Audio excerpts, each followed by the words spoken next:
This is Cathi Audiobooks and High Horse Press. Today we have episode 8 of HERLAND by Charlotte Perkins-Gi. The men reunite with the first 3 women they met when they came to the island, Celis, Alima, and Ellador, and they begin active courtships. Jeff falls deeply in love with Celis, while Van and Ellador develop a respectful, friendship-based romance. And Terry fails hard with Alima because of his aggressive and more traditional ape-like behavior. Here we go. Chapter 8. The Girls of HERLAND.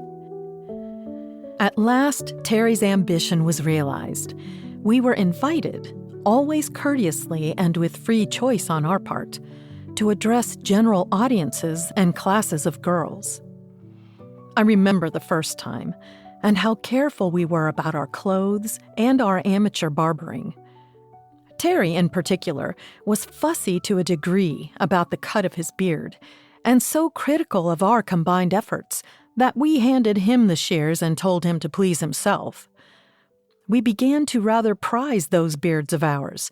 They were almost our sole distinction among those tall and sturdy women, with their cropped hair and sexless costume. Being offered a wide selection of garments, we had chosen according to our personal taste, and were surprised to find, on meeting large audiences, that we were the most highly decorated, especially Terry. He was a very impressive figure, his strong features softened by the somewhat longer hair, though he made me trim it as closely as I knew how. And he wore his richly embroidered tunic with its broad, loose girdle with quite a Henry V air. Jeff looked more like a Huguenot lover, and I don't know what I looked like, only that I felt very comfortable. When I got back to our own padded armor and its starched borders, I realized with acute regret how comfortable were those HERLAND clothes. We scanned that audience, looking for the 3 bright faces we knew, but they were not to be seen. Just a multitude of girls, quiet, eager, watchful, all eyes and ears to listen and learn. We had been urged to give, as fully as we cared to, a sort of synopsis of world history, in brief, and to answer questions. "We are so utterly ignorant, you see," Maudine had explained to us. "We know nothing but such science as we have worked out for ourselves. Just the brainwork of one small half-country. And you, we gather, have helped one another all over the globe, sharing your discoveries, pooling your progress. How wonderful, how supremely beautiful your civilization must be." Samel gave a further suggestion. "You do not have to begin all over again, as you did with us. We have made a sort of digest of what we have learned from you, and it has been eagerly absorbed all over the country. Perhaps you would like to see our outline." We were eager to see it, and deeply impressed. To us, at first, these women, unavoidably ignorant of what to us was the basic commonplace of knowledge, had seemed on the plane of children or of savages. What we had been forced to admit with growing acquaintance was that they were ignorant as Plato and Aristotle were, but with a highly developed mentality quite comparable to that of ancient Greece. Far be it from me to lumber these pages with an account of what we so imperfectly strove to teach them. The memorable fact is what they taught us, or some faint glimpse of it, and at present our major interest was not at all in the subject matter of our talk, but in the audience. Girls, hundreds of them, eager, bright-eyed, attentive young faces, crowding questions and, I regret to say, an increasing inability on our part to answer them effectively. Our special guides, who were on the platform with us, and sometimes aided in clarifying a question, or, oftener, an answer, noticed this effect and closed the formal lecture part of the evening rather shortly. "Our young women will be glad to meet you," Samel suggested. "to talk with you more personally, if you are willing." Willing, we were impatient and said as much, at which I saw a flickering little smile cross Maudine's face.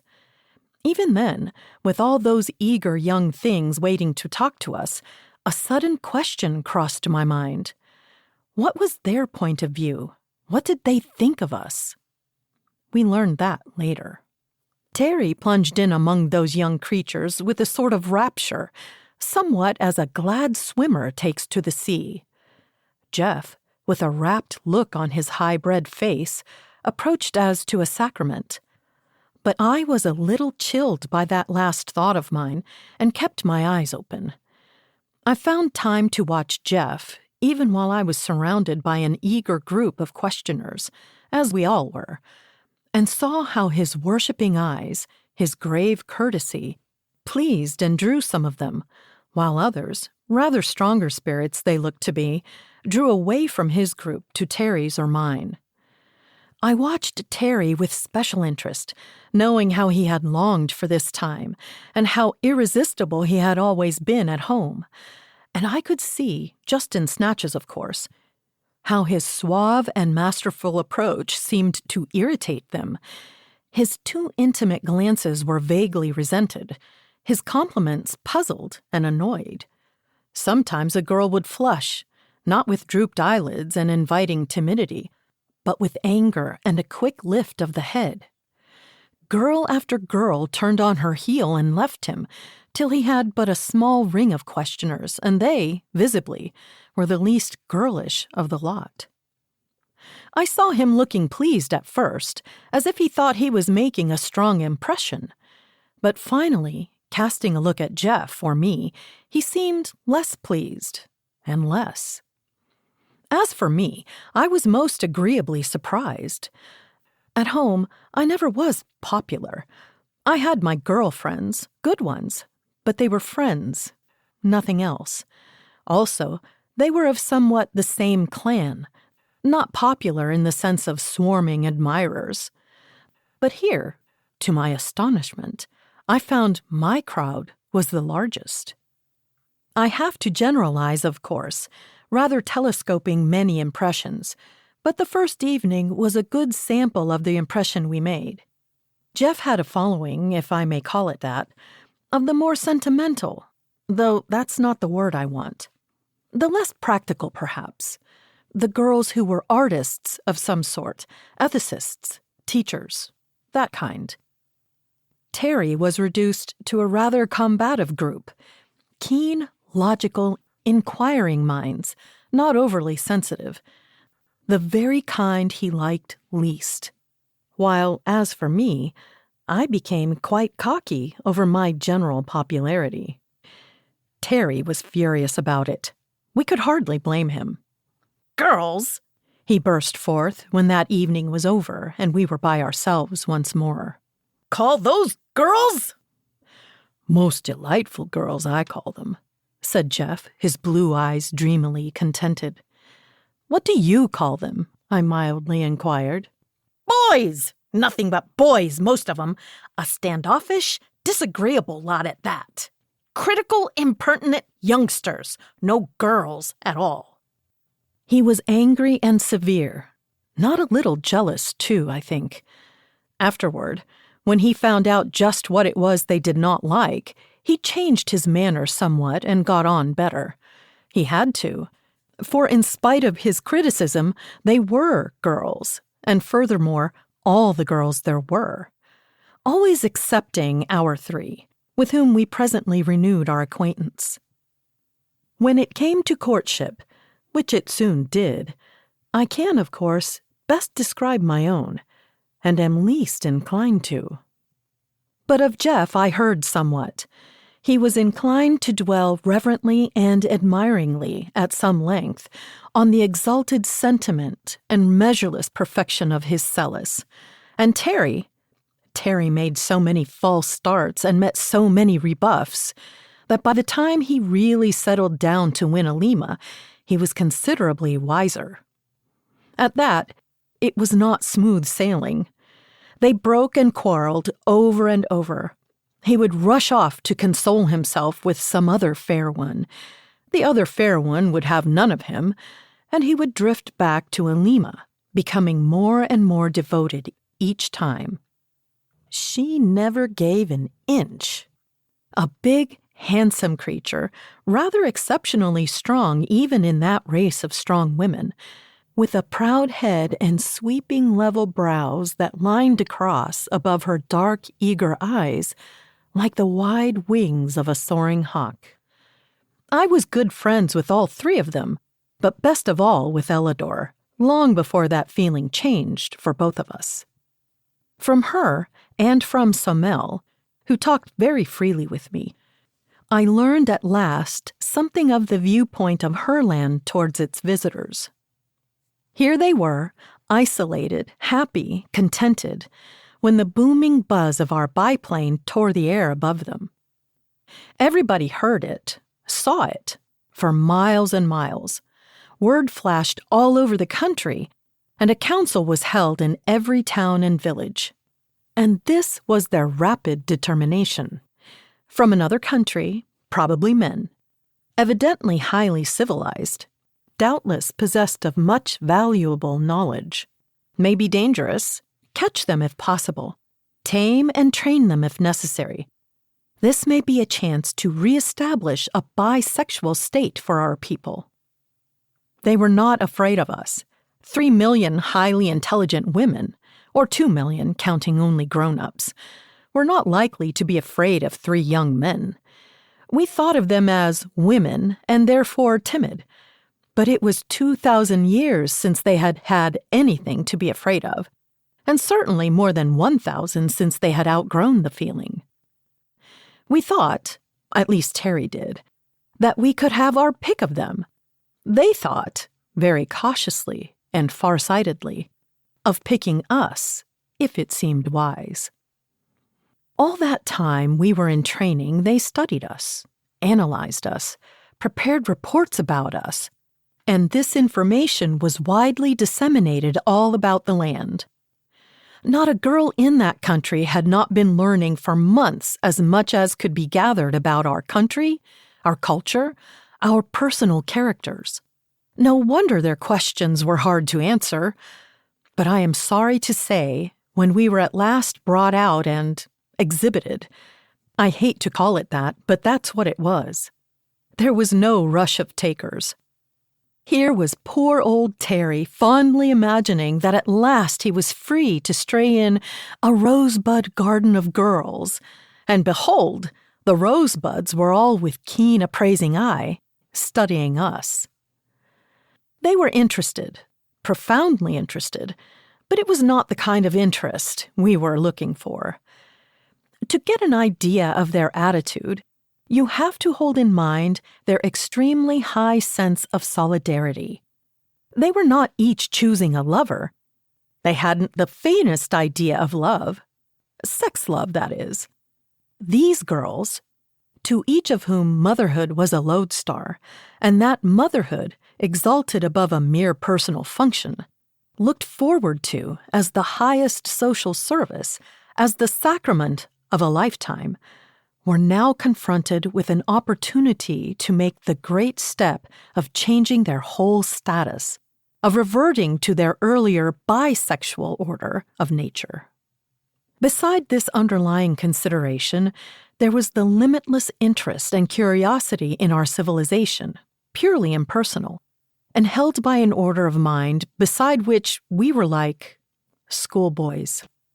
It was small wonder that our lectures were not a success, and none at all that our, or at least Terry's, advances were so ill-received. The reason for my own comparative success was at first far from pleasing to my pride. "We like you the best," Somel told me, "because you seem more like us." More like a lot of women, I thought to myself disgustedly, and then remembered how little like women, in our derogatory sense, they were. She was smiling at me, reading my thought. "We can quite see that we do not seem like women to you. Of course, in a bisexual race, the distinctive feature of each sex must be intensified. But surely there are characteristics enough which belong to people, aren't there? That's what I mean about you being more like us, more like people. We feel at ease with you. Jeff's difficulty was his exalted gallantry.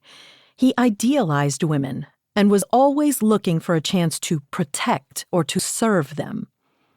These needed neither protection nor service. They were living in peace and power and plenty. We were their guests, their prisoners, absolutely dependent.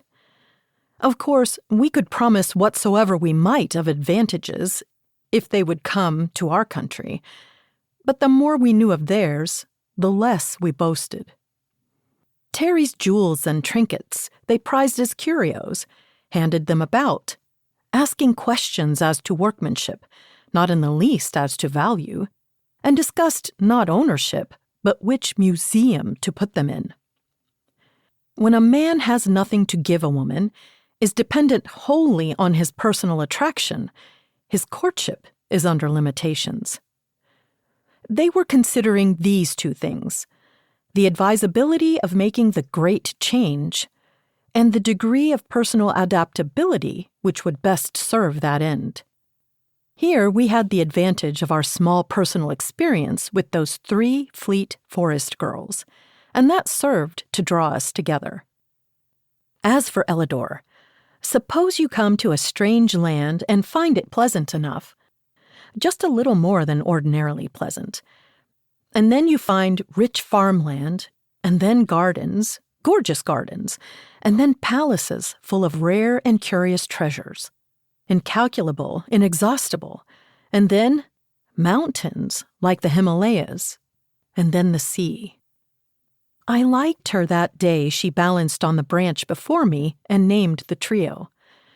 I thought of her most. Afterward, I turned to her like a friend when we met for the 3rd time and continued the acquaintance, while Jeff's ultra-devotion rather puzzled Celis, really put off their day of happiness, while Terry and Alima quarreled and parted, re-met and re-parted. Ellador and I grew to be close friends. We talked and talked. We took long walks together. She showed me things, explained them, interpreted much that I had not understood.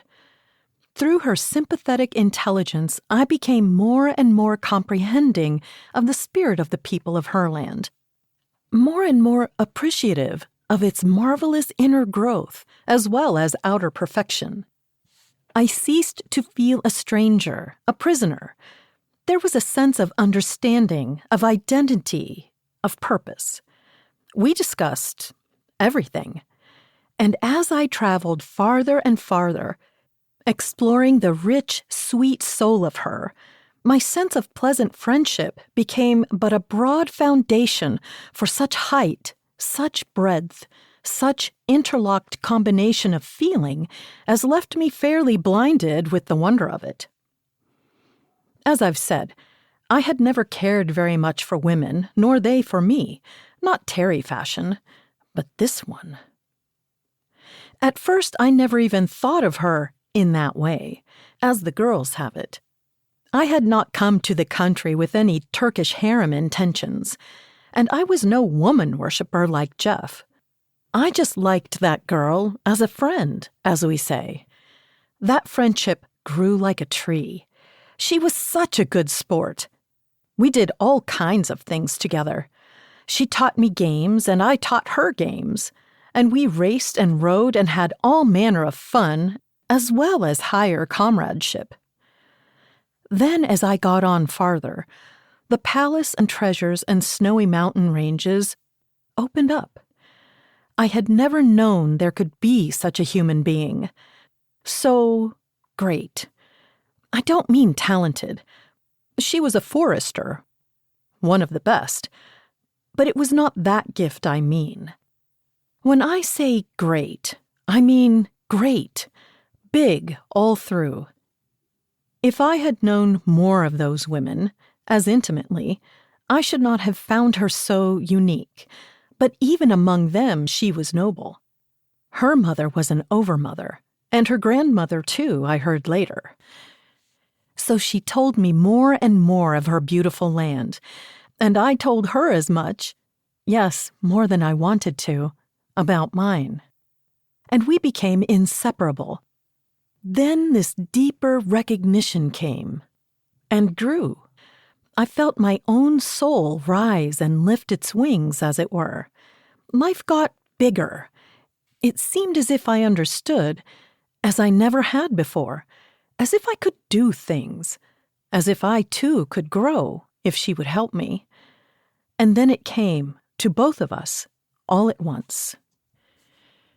A still day on the edge of the world, their world, the two of us gazing out over the far, dim forest land below, talking of heaven and earth and human life, and of my land and other lands, and what they needed and what I hoped to do for them. "If you will help me," I said.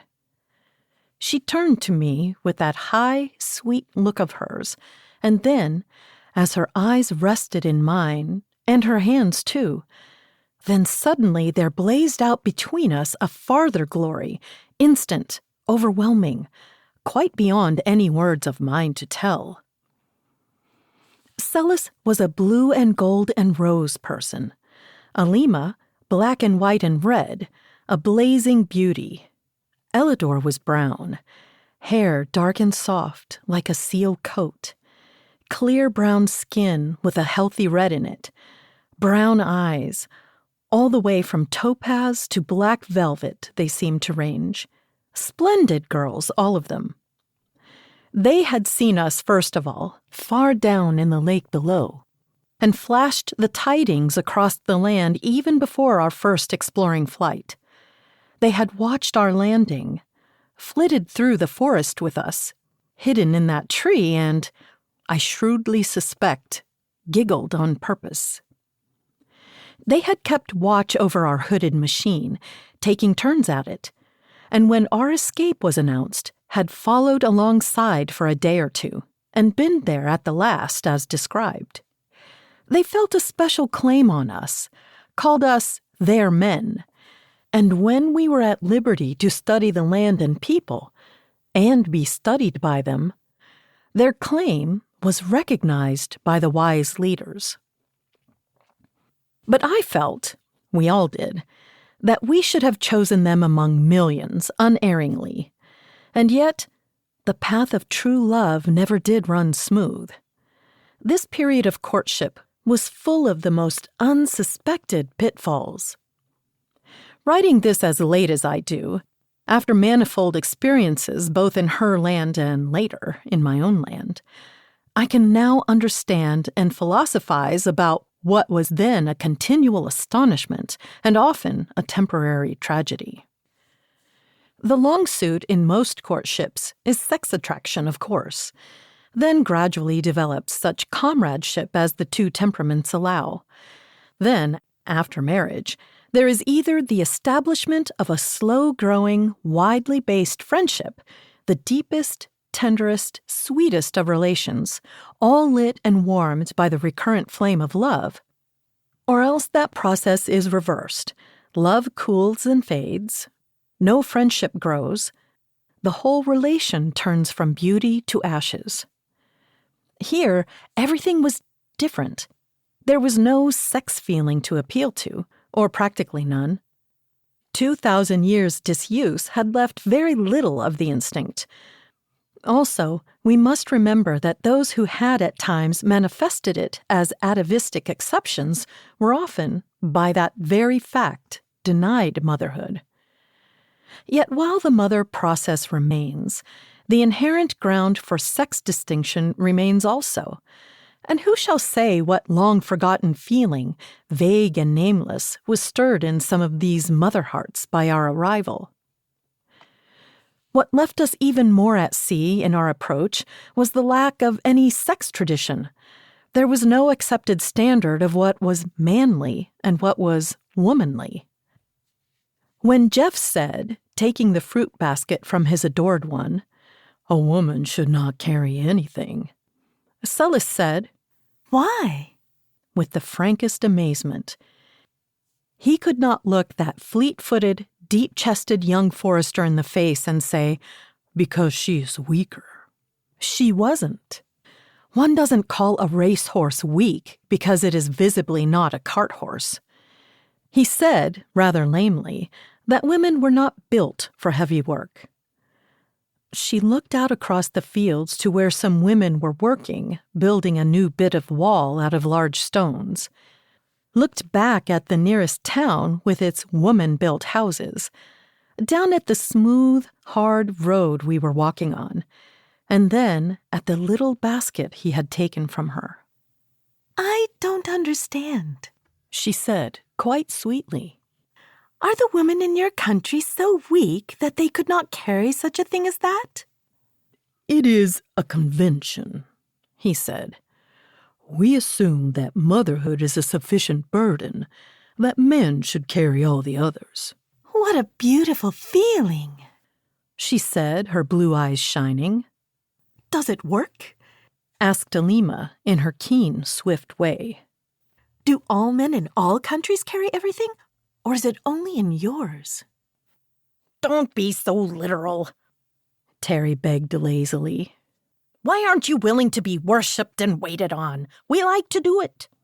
"You don't like to have us do it to you," she answered. "That's different," he said, annoyed. And when she said, "Why is it?" he quite sulked, referring her to me, saying, "Van's the philosopher." Ellador and I talked it all out together, so that we had an easier experience of it when the real miracle time came. Also, between us, we made things clearer to Jeff and Celis. But Terry would not listen to reason. He was madly in love with Alima. He wanted to take her by storm and nearly lost her forever. You see, if a man loves a girl who is in the first place young and inexperienced, who in the second place is educated with a background of caveman tradition, a middle ground of poetry and romance, and a foreground of unspoken hope and interest, all centering upon the one event, and who has, furthermore, absolutely no other hope or interest worthy of the name, why, it is a comparatively easy matter to sweep her off her feet with a dashing attack. Terry was a past master in this process.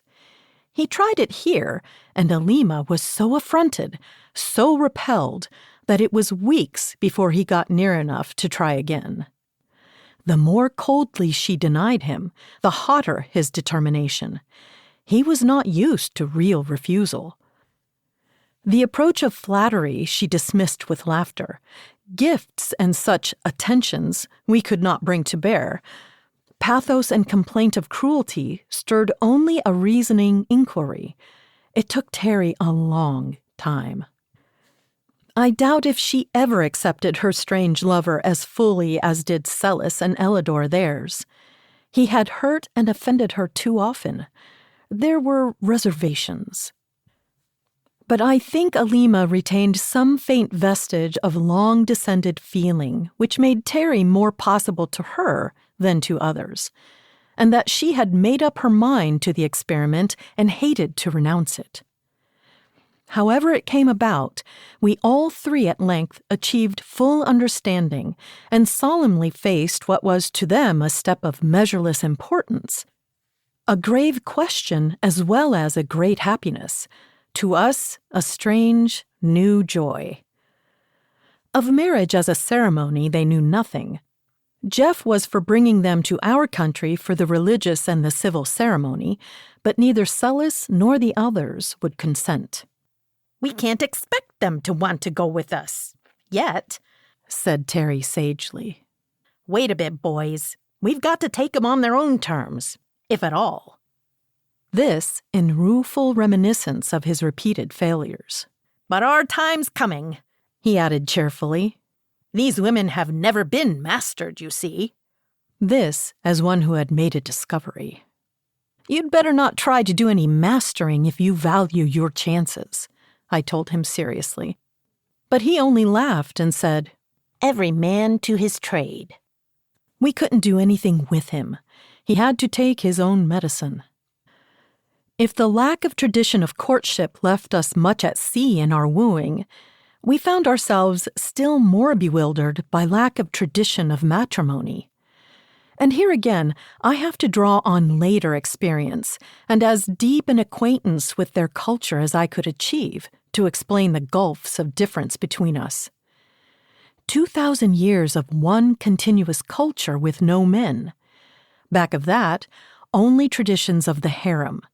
They had no exact analog for our word home any more than they had for our Roman-based family.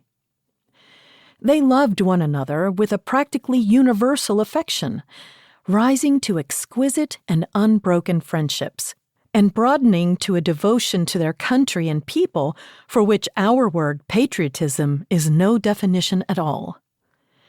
Patriotism, red hot, is compatible with the existence of a neglect of national interests, a dishonesty, a cold indifference to the suffering of millions. Patriotism is largely pride, and very largely combativeness. Patriotism generally has a chip on its shoulder. This country had no other country to measure itself by, save the few poor savages far below, with whom they had no contact. They loved their country because it was their nursery, playground, and workshop, theirs and their children's. They were proud of it as a workshop, proud of their record of ever-increasing efficiency. They had made a pleasant garden of it, a very practical little heaven. But most of all, they valued it, and here it is hard for us to understand them, as a cultural environment for their children. That, of course, is the keynote of the whole distinction, their children. From those first breathlessly guarded, half-adored race mothers, all up the ascending line, they had this dominant thought of building up a great race through the children. All the surrendering devotion our women have put into their private families, these women put into their country and race. All the loyalty and service men expect of wives, they gave, not singly to men, but collectively to one another. And the mother instinct, with us so painfully intense, so thwarted by conditions, so concentrated in personal devotion to a few, so bitterly hurt by death, disease, or barrenness, and even by the mere growth of the children, leaving the mother alone in her empty nest. All this feeling with them flowed out in a strong, wide current, unbroken through the generations, deepening and widening through the years, including every child in all the land. With their united power and wisdom, they had studied and overcome the diseases of childhood. Their children had none. They had faced the problems of education and so solved them that their children grew up as naturally as young trees, learning through every sense, taught continuously, but unconsciously, never knowing they were being educated. In fact, they did not use the word as we do. Their idea of education was the special training they took, when half grown up, under experts. Then the eager young minds fairly flung themselves on their chosen subjects, and acquired with an ease, a breadth, a grasp, at which I never ceased to wonder. But the babies and little children never felt the pressure of that forcible feeding of the mind that we call education. Of this, more later. And there you have it. If you enjoyed this episode, please follow or subscribe wherever you listen, and leave a review to help other listeners discover these timeless stories as well. As always, thanks so much for listening.